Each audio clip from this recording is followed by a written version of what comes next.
तर वळूयात आणखीन महत्त्वाच्या घडामोडींकडे। खरीप हंगामाच्या पार्श्वभूमीवर बुधवारी राज्य सरकारची एक महत्त्वाची बैठक पार पडली आणि या बैठकीनंतर मुख्यमंत्री देवेंद्र फडणवीसांनी शेतकऱ्यांसाठी मोठ्या घोषणा केल्या।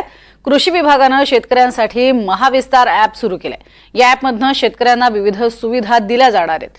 बियाणांचा घोटाळा टाळण्यासाठी आणि शेतकऱ्यांच्या सोयीसाठी महाविस्तार ॲप सुरू केल्याची माहिती देवेंद्र फडणवीस यांनी दिली आहे।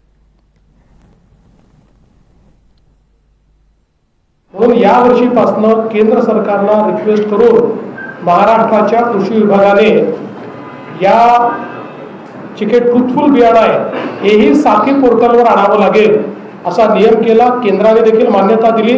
केवळ मान्यता दिली नाही तर केंद्राने इतर राज्यांनाही सांगितलं की चांगली पद्धती आहे। यावर्षी हे उशिरा सुरू झाल्यामुळे जवळपास 70,000 क्विंटल बियाणं ट्रूथफुलचं हे आता आपल्या पोर्टलवर उपलब्ध आहे। म्हणजे ते पूर्णपणे ट्रेसेबल आहे। त्यामुळे त्याच्यामध्ये बोगसगिरी केली तर कोणामुळे झाली आहे हे आपल्याला लक्षात येऊ शकते। काही कृषी केंद्रांनी आमच्या हे लक्षात आणून दिलं की आम्हाला लिंकिंग करायचं नाही, पण पुरवठादार कंपनी ही कंपल्शन करते लिंकिंगचं। अशा पद्धतीत आम्ही हाही निर्णय घेतलेला आहे की त्यांच्याकडनं त्याची माहिती घ्यायची आणि साधारणपणे खतं वगैरे या ज्या गोष्टी आहेत या मोठ्या प्रमाणात सबसिडीत आपण देतो। त्याच्यामुळे त्याच्यावर आपल्याला एसेन्शियल कमोडिटी ॲक्ट लावता येतो।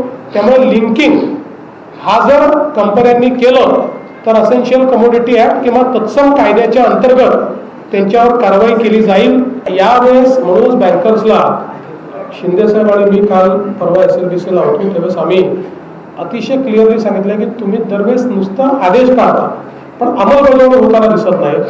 त्यामुळे जो अंमलबजावणी करणार नाही त्याच्यावर कारवाई करण्याची हमी तुम्ही घ्या। तर SLBCने हा निर्णय केलेला आहे की ज्या ठिकाणी एकतर SLBCचे सगळे मेंबर्स सगळ्या बँकांची बैठक घेणार आहेत, सर्व ब्रँचेसची, की कोणी सिबिल मागायचं नाही आणि तरीही कोणी सिबिल मागितलं तर त्याच्यावर कारवाई करायचं त्यांनी आश्वासन दिलं।